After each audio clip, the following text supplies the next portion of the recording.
Hey everybody, this is Bill and Deb and Marvin and Mary. Say hi, Marvin. Hi, Marvin. Hey, say hi, Mary. Hi. We want to give a shout out to Marvin and Mary, and while we're at it, we also want to give a shout out to Den the Cockeyed Camper and his lovely wife Renata. The last, how many weeks now, dear, has it been? Since April 23rd. Since April 23rd. First, Den and his wife Renata were hosts for us in southeast Georgia while we did part of the initial build on the trailer. And then we came on down here near Tallahassee, Florida to be with Marvin and Mary, and Marvin helped me with the battery bank and some stuff like that, and along with some other stuff that we did. And we also want to give a shout out to, and they're out sightseeing today, but we want to give a shout out to Jan and Johnny. Johnny helped me so much welding on the stabilizer jacks. He welded up the frame where we mounted the mini split air conditioner, which we'll be doing a video on that not too long down the road. It was so helpful. Everyone has been so helpful and wonderful hosts, and we are just tickled to death that we have met so many wonderful people since we've embarked on this adventure. Wouldn't you say, dear? Yes, absolutely. Yeah, absolutely. So anyway, what we're going to talk about today, and if you girls would like to go, we don't want to get into you don't want to talk about the technical stuff. Nope, that's all you guys. Don't go far, Mary. I have to ask you a question. Yeah. We may need to consult Mary on Right. some of this stuff on the battery bank. But if you all will recall, we did a feature on Marvin and Mary's cargo trailer conversion. How long has that been now, Marvin? Last September. Wow. I'm sorry. It was the first week of October. Okay, there you go. And that's when we met up at Goshen, Mississippi. In Shepherd State Park. At Shepherd State Park there, Goshen, Mississippi, which, by the way, is a really nice campground there, and we highly recommend Shepherd State Park. But what we're going to talk about, because we know we've had a lot of folks ask a lot of questions, we're going to talk about the battery bank. And Marvin pretty much designed our system, and it's fashioned after his system and his trailer, but a little bit on a smaller scale. What would you say? Larger cells, but fewer of them. Okay. It's a significant system, though. It'll work. It's going to do you a good job. And I'm going to do a little bragging about it here in just a few minutes. But first, let's take it step by step. Okay. Why don't you tell us about the batteries themselves, Marvin, or the cells themselves, I should say, and how they're arranged? We ordered 8 280 amp hour cells from a wholesaler in China, and it took them 52 days to get here. But when they arrived with certification papers. We tested each cell. They were all charged to the exact same level. We put them through a series of discharge and charge tests, and they stayed exactly the same.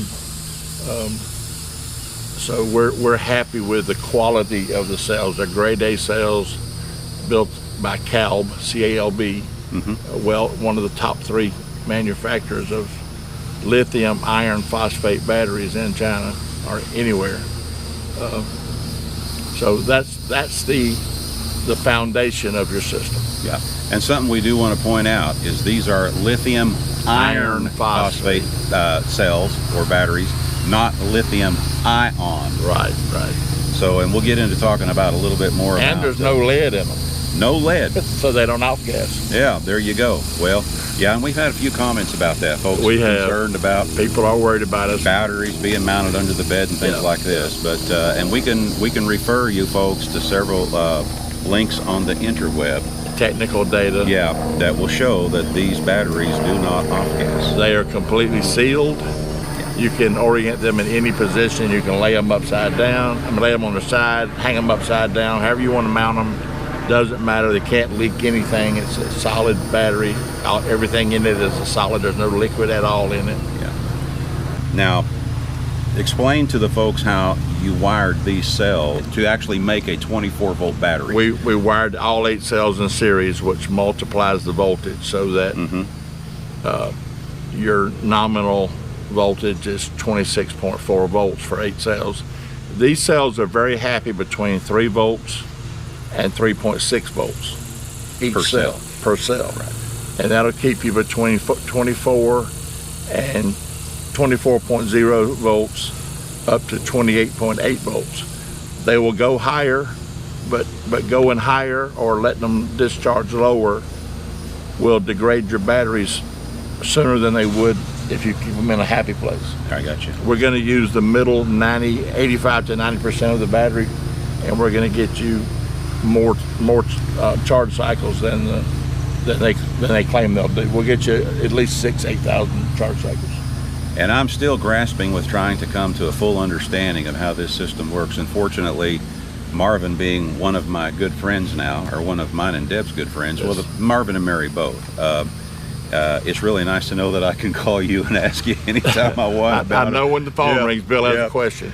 But here again, now in the 24 volt setup, how many amp hours do we have at 24 volts? The maximum for this battery is 280. Mm-hmm. The way I have your system programmed and set up, you're going to get right at 268 to 270. Okay. And then of course, when we run our 12 volt items, which right now we're only running one item, which we'll do a feature about that particular item because this is something that Marvin and Mary introduced to me when we did the walkthrough on their trailer. But that sump pump for the shower, enabling us to mount a gray water tank up in the trailer rather than trying to figure out how to hang one down below with clearance issues and things like that. We're actually running a 65-gallon gray water tank, and it's mounted up in the trailer, and it was all made possible because of this sump pump. Well, the only thing that's been running off of the battery bank since we had it up and running has been the sump pump itself, because we still have yet to hook up other things. We got a long ways to go. And also, when we first got here, because we didn't have air conditioning, the max fan ran 24 hours a day non-stop for probably at least a week, I would say, maybe longer than that. Longer than that, I think. So, but when we got the air conditioner finally hooked up and running, we're back down now to where we're just running the sump pump.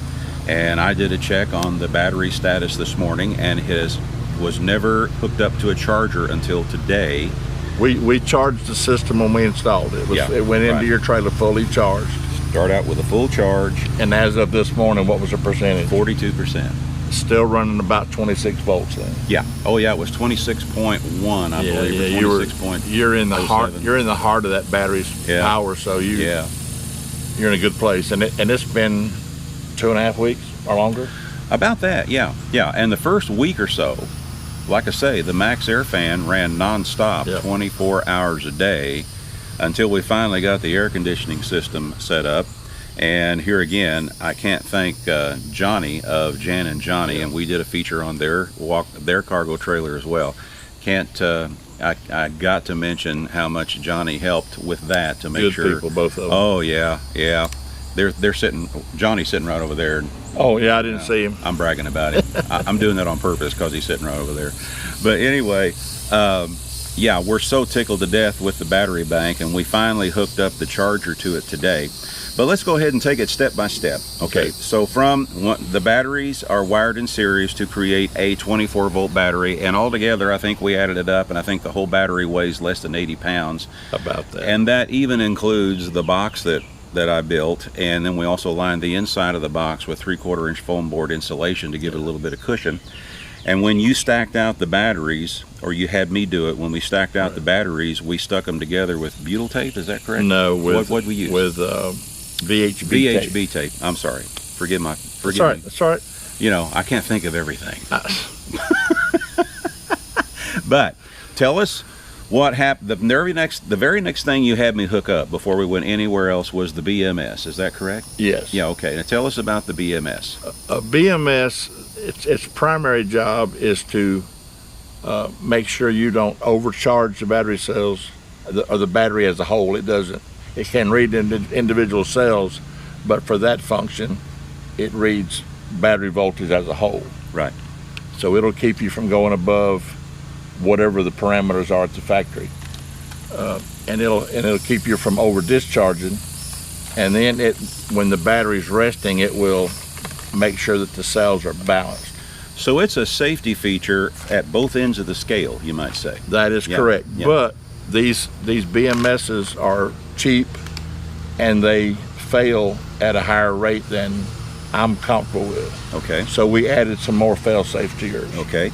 So let's go to the next step. What else did we do? We hooked up a shunt, a 500 amp shunt right off the battery. Mm-hmm. It measures everything that leaves that battery, and it keeps a running total, and it gives the information to you about via Bluetooth the voltage of the battery at that moment and the percentage of a battery remaining. Okay. And it's a running thing. It's instantaneous, and it's Bluetooth. And it's pretty cool that I can look at that anytime I want to. Yes. And I can see exactly where my batteries are at any given moment. And of course, having Marvin on speed dial, if I have a question, all I got to do is call him or text him. And the shunt is information. Yeah. The next level is the battery protect. Right. You're hooked to a 220 amp battery protect, which measures all of the voltage in and out of the battery. Its primary job is to make sure that the battery is not over discharged. Okay. Your battery protect is set up, it's programmed to shut your entire DC system down when your cells get to 24 volts. Okay. That is 3 volts per cell.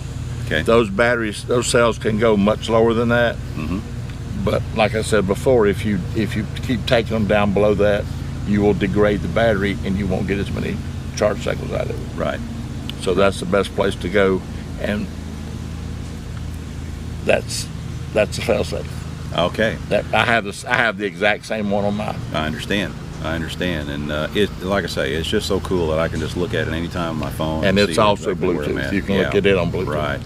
And then of course, where do we go from there? Well, from there it branches off. The next thing we did is the 24 to 12 volt step down. Right. We have a unit that takes the 24 volts nominal from the battery and puts it out the other side at 12 volts at 40 amps. So you can run all of your 12 volt stuff up to 40 amps off of that one step down. And you know, what we're going to be running when we get all the 12 volt system up and running, of course, is going to be some LED lights. Yeah, it won't even be half of that. Yeah, and we'll also be running, when we're not connected to city water, we'll be running our freshwater pump. Right. And then of course the sump pump, Yep. which I'm real excited about showing you all about the sump pump and how that works. It is so cool. And the Max Air fan. Yes. So those are basically all the things we'll be running. And your system is well capable of running those for a week. Okay. Now can you give us a rough idea? And I know I'm not going to try to pin you down, but a rough idea what this system would cost, about what we've been talking about so far. We still have yet to talk about the 3,000 watt pure sine wave inverter and the stuff beyond that. But give us an idea of what we're setting at right there, roughly. We paid about $1,000 for the cells, Mm-hmm. but you have 280 amp hours. Mm-hmm. 100 amp hour Battleborn battery is right now about $900. Yeah. You have over 2.5 times that for $1,000. Mm-hmm. Mm-hmm. And your system is broken down into components that can, if one part of it fails, you can replace it. I got you. If a Battleborn battery fails, you're out. Mm-hmm. You know, they've got a great warranty, and I'm not saying. Oh, sure. Yeah. You're not out. Yeah. But we're not knocking No, folks not that at- went not- with not at all, Battleborn not at all. systems. No, No. we're just doing cost comparison. Right. And that's it. So no. Don't think that we're knocking Battleborn. Not at all. Not at all. If I could afford Battleborn, that's what I would have done. Well, I know I couldn't. So I really appreciate you helping me in this way. It's been interesting for the process to learn this and then to be able to help people with it, because it's not that complicated. It amazed me that I was able to pick it up, and you're picking it up too. And the more you're around it, the more you'll learn about it. Yeah, the more it'll come to me. I think my biggest issue right now was so overwhelmed with everything that we tried to get done as soon as possible, Yeah. just so Deb and I could start setting up housekeeping such as it is in the trailer. Right. You know? But we're really, really excited about the system. And like I say, we had the Max Air fan running nonstop 24 hours a day for over a week. And now the only thing, of course, running off of it at the moment is the sump pump. Yet we still have 42% battery life left. And based on that, if all we did was run that sump pump, which only runs when we're taking a shower, or running water in the shower, Right. it would last, probably a month, just on that. Now, correct me if I'm wrong, but when you convert it down to 12 volts, does that increase your amp hour rating on the 12 volt side, or are we still setting at 280 amp hours that way? If you're going to take it out at 12 volts, that doubles your amp hours. Okay, so technically speaking, on the 12 volt side, even though I have a 280 amp hour battery at 24 volts, then I have a 560 amp hour battery at 12 volts. Yes. Once we reduce it down with the step down transformer. Which is over 5 Battleborn batteries, actually. Yeah, gotcha. And for, probably with all the add-ons and everything, we're probably looking at $1,400. We're looking at $100.50 for the shunt, $100.50 for the battery protect, right at $200 for the battery charger. We hadn't talked about that yet. That's the other. That's right. That's the other leg of protection. The battery protect keeps you from over discharging, and the charger won't. It's programmable, so it only charges up to whatever we set it at. Your particular, just like mine, is set at 28.8 volts, which is more than 95% full. So, because we programmed that not to go beyond that, and then the other fail-safe items that we have integrated into the system, we don't have to be overly concerned about what some folks refer to as runaway charging. Right. Victron is, and your components are your shunt, your battery protect, and your battery charger are all Victron. It's almost unheard of for one of their battery chargers to do runaway. Okay. But your BMS will shut it off before it. Right. You may get a really highly charged battery out of it, but it won't allow you to totally ruin your battery. Okay. That makes me feel really good. It does me too. I mean, It really does. It's not a $10,000 investment, but Yeah. $1,500 to somebody like us is quite chunk of change.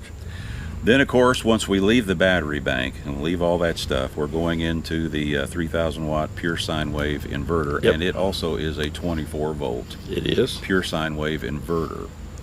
And I guess there's not really much to talk about there, the fact that it's 24 volt pure sine wave inverter. The only thing that I'll mention about the inverters is I have the same one you do. The ones we have are 85% efficient. So we lose 15% of the battery. That's correct. In translation to get the equal amount of AC power out the other side. Well, it's still going to help us run our air conditioner Absolutely. when we have to, Absolutely. and things like that. And when Deb and I eventually can afford to add solar to it, we're going to be pretty much set. And we have your numbers. I haven't even talked to you a whole lot about it, but we have your numbers figured out for what you need for that too. Yeah, you have plans for me later. Well, don't you? I know. When I designed the battery part of it, I also designed the panels and the solar charger and everything that'll all interact. It's probably a good time to mention now that you are willing to help other folks with Oh, this, absolutely. and you can help Absolutely. them get the products that they need. Yep. And did you establish an email dedicated to that yet? I was working on that when we started this video. We will post a link to that email, or it'll be in the comments. It'll be a pinned comment and also in the description, the email, so you can contact And Marvin. I check that every day, and I'm happy. Okay. I'm pretty much confined to this chair, so I've got plenty of time to help. Well, and I'm sure folks will really appreciate being able to utilize your knowledge on this. It's, Always glad to share. well, thank you so much, Marvin, for all this information. You're welcome. And folks, if we'll make sure that the email is easy to see there. If you have any questions for Marvin, Yep. and he'll be more than happy to help you, and you can probably help him get the batteries. Yeah, I can hook you up with the all right that people. stuff. Yeah. If you have 6 weeks to wait on them. Well, that's the only thing. Unfortunately, I was going to settle for just a inexpensive 200 amp hour, the cheapest 200 amp hour lithium iron phosphate battery I could find. And Marvin calls me up one day and he says, no, you're not going to do that. No. We're going to put together this system and we're ordering them now. So that was one of the first things that we actually had on order was the battery bank out of China. And, Because I knew how much time you had before you would need them. So yeah. there was no sense in buying a $1,500 200 amp hour 12 volt battery when you can get way more than that for. Another thing too, you know, we haven't mentioned it recently, but a lot of our followers, you know, that we have the Tiny House Adventures rendezvous scheduled. I think it's the third week in February down at Itchituckney Springs Canoe and Campground. Don't confuse it with Itchituckney Springs State Park, although it is just almost across the street. Yeah, almost across the street, and that is scheduled for. I think the third week. It's like the 21st through the 27th or something like that. Marvin and Mary will be there, and he'll be more than happy to answer questions for you and help you in the design of your system if you're considering something like this. Yep. Jan and Johnny's going to be there too with their awesome 6x12 cargo trailer. Yep. And the folks that we sold our red trailer to are planning on being there as well. Yep. Den, the cockeyed camper, and his lovely wife. It's going to be quite the amalgamation. Yeah, it sure is. Now, Deb and I, we're leaving this coming Sunday, which will be, what will that date be, dear? 7th. The 7th. The 7th? 27th. We'll be pulling out on the 27th and moseying back towards Arkansas, where we will continue with the final stage in the build of our trailer. And we're going to put together a lot of videos for you folks so you can see what we've been doing, what we've accomplished so far, and then you can follow along as we finish it out. We still have quite a bit to go. We don't have a kitchen yet, so you haven't needed one here. No, we haven't. Yeah, that's another thing. I'll tell you what, between Den and Renata making ribs and Renata's cooking while we were there, and then coming over here and eating your cooking, and they've been a wonderful host over here, folks, as well as Marvin and Mary's family have been wonderful hosts. Deb and I both have probably gained about 10 pounds, which is something we didn't plan on. Is that each? Yes, it is each. Okay, I admit it. Anyway, that's enough on this one. We'll be doing some more stuff for you all soon. Stay tuned. We'll try to get them out here more often now so you can see what we're doing. Come on over here, Deb and Mary, and we'll say goodbye to everybody. And Delilah. And Delilah. Hey, yeah. Delilah, our kitty cat, and Marvin and Mary's puppy dog, Abby, have not been getting along too well. Abby thinks she should rule the roost, and Delilah says she's the queen. And Delilah just taunts her. She just, come on. And we have learned that Delilah is right. Yeah. Anyway, this is Bill and Deb. And Mary and Marvin. And Mary and Marvin? Yes. Oh, yeah, that's right. I'll probably start having to change the way we end ours now and say Deb and Bill instead of Bill and Deb. And folks, Marvin and Mary and Marvin will agree with Deb and I. We're not camping. We're living. Absolutely. Y'all take care. Get out there and do some living yourself, and we'll see you again soon. Bye-bye now. Bye-bye. Bye.